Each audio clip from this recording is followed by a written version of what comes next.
Good in yourself, sir? I'm very good. I'm very good, Mr. Hart. We are back again in the podcast.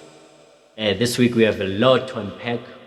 We have seen a lot of things happening. It's like the courts have just been like a television this week, eh? Yeah, we can say soapies. There was a lot of soapies in court on television this week because it was just court circus. I mean, like other people, maybe there was no even time for Muvango to watch Muvango for the greatness. No, they couldn't. There was just court appearance because from Senzo Meyiwa to the public protector, advocate Teffo, there was a lot of things happening in court, and I think the TV screens was busy with legal stuff. I mean, like we spoke about this Senzo Meyiwa trial on our first episode, and we unpacked a lot of things concerning it. But this week there's been a lot of update with regards to the witnesses. We have seen a new witness that everyone is talking about, and I think even the viewers and yourself, you have always wanted to see the person who was in the house coming into the courtroom and testifying. Yeah, no, definitely. Obviously, and for me, the sideshow with the forensic evidence, yes, it will play a critical role in how the scene was handled, but you always want to know from the people that was there when this fatal shooting of Senzo Meyiwa happened, so that he gives us a picture of what happened in between. And let's man now play safe and say in between 4 o'clock and 9 o'clock that evening.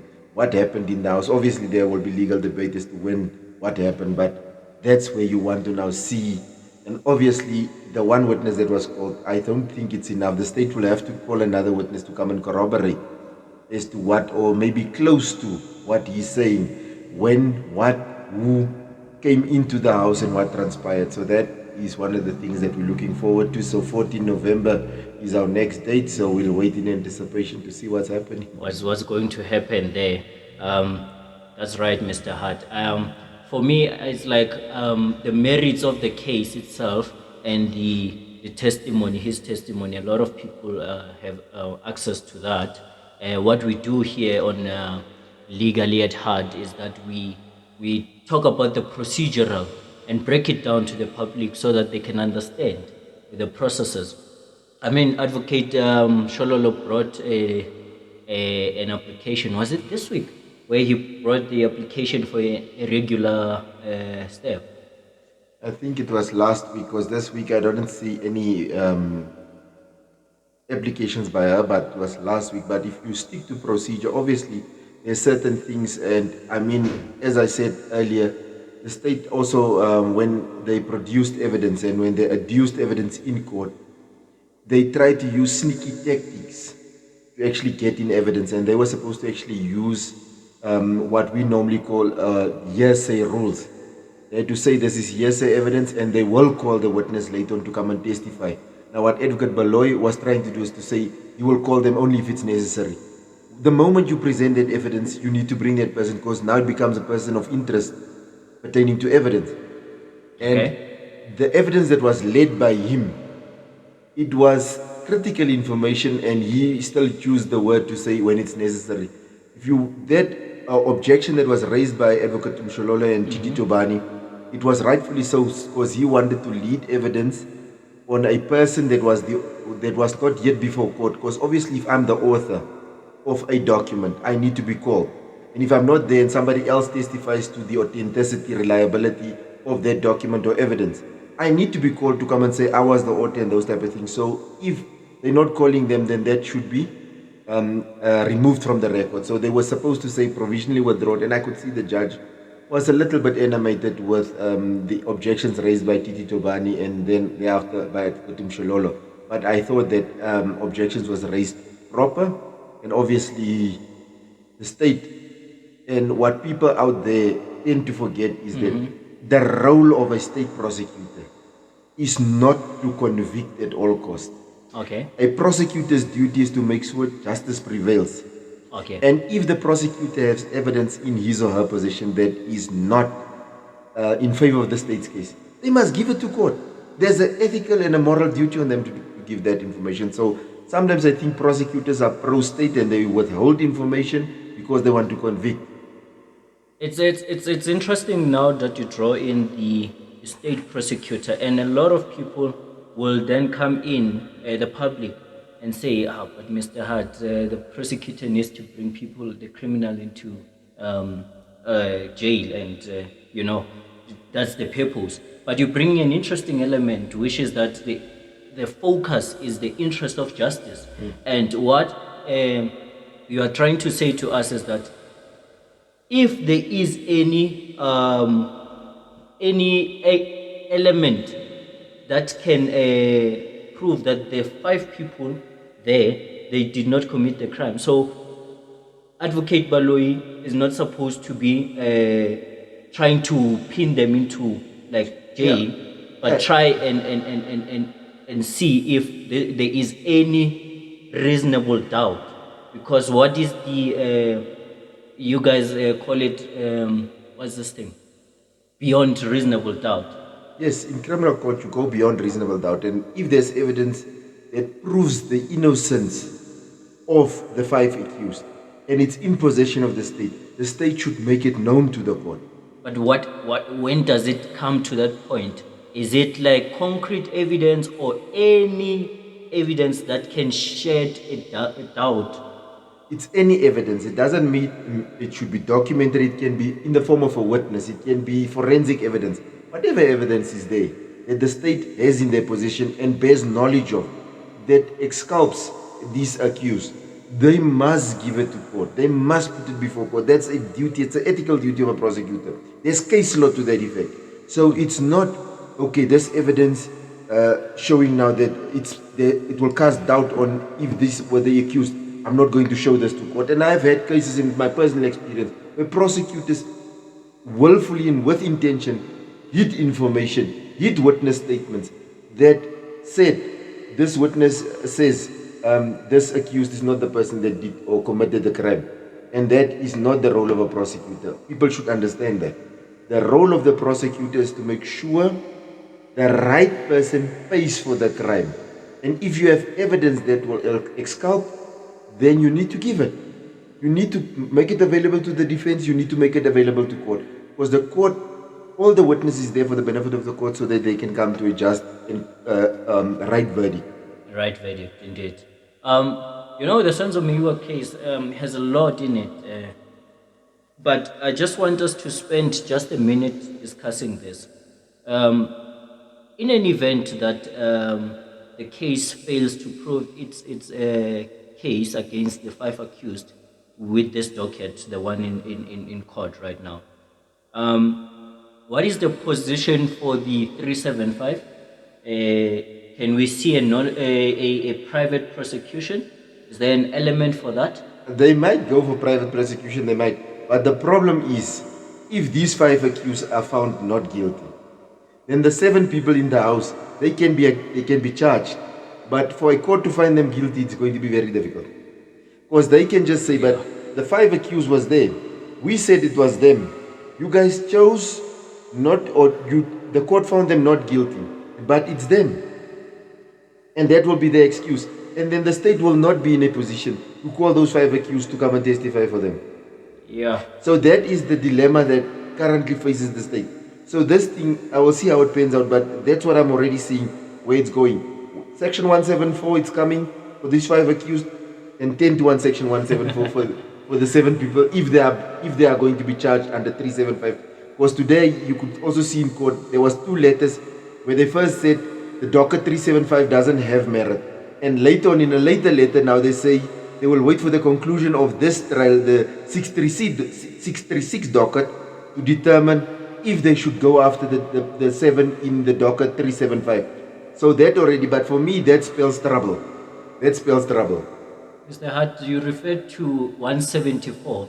For the benefit of the public, can you please just enlighten us on the 174? Section 174 of the Criminal Procedure Act is when an accused is discharged after the close of a state's case. So there you bring an application to say that the state has presented this case, but the evidence is so weak, we don't even need to bring a defense to the table. We just want the court to say, listen, yeah, there's not sufficient evidence to find us guilty on a beyond reasonable doubt, and hence we ask that we be acquitted. And then once they have been acquitted, They can never be tried unless the state wants to appeal that. Oh. But when they appeal, they are confined to the record. And then we just look at the record. Okay. Now we'll come to the. And even so, for me, even so, if the court gives them 174 and they appeal and the appeal court says, I'm referring that matter back for further trial, then you know already the judge, given what is given there, he is already having that doubts that these people did not commit it. So those people can just close their cases and say, I close my case, I'm not going to test it, I close my case, then it's closed. Then there's nothing. Then again, not guilty. Then Supreme Court of Appeal or whoever, or maybe a full bench of the High Court will have difficulty in convicting these guys because beyond reasonable doubt is a very high bar. It is, Mr. Hart. Just moving on from this case, because we can spend the whole entire time discussing it. But I have a belief that we are closer now. The more we go into witnesses and we see these proceedings coming in, a lot of people in the public have this opinion that these delays are just not going to do justice for Senzo and the family. Because when you delay it, what will happen if this guy comes back and changes his story? So please maybe explain in closing the record and how it's going to help, since we are experiencing this long postponement. There's two dangers that lies in this.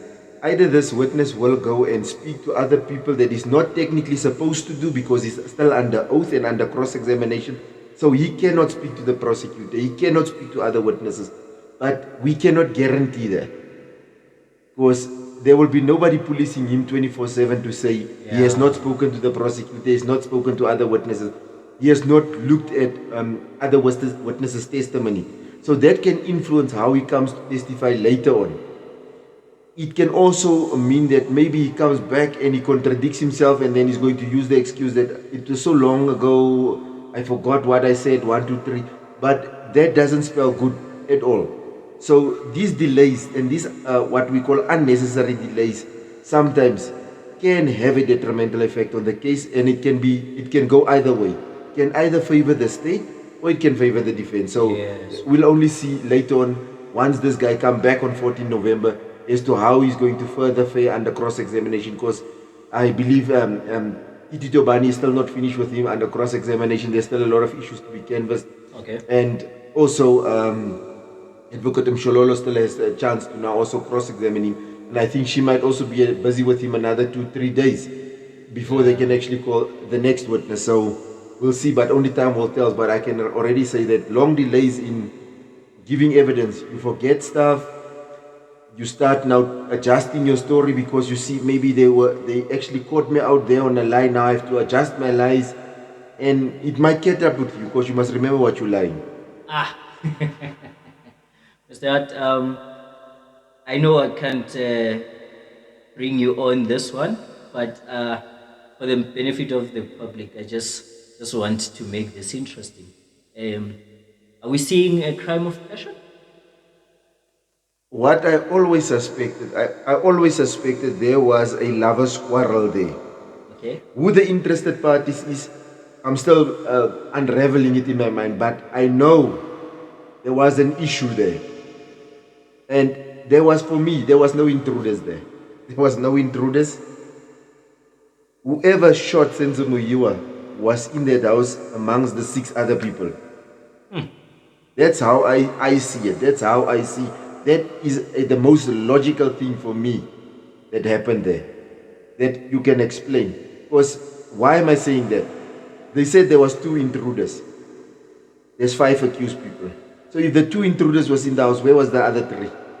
And based on Tumelo Madlada's evidence, if Longwe Twala ran out of the house, then the 3 should have chased him outside, did something to him, and he should have made a statement, say, when I got out, 3 was waiting in the car or at the gate, or they were in the yard, they chased me, that's why I couldn't make a phone call.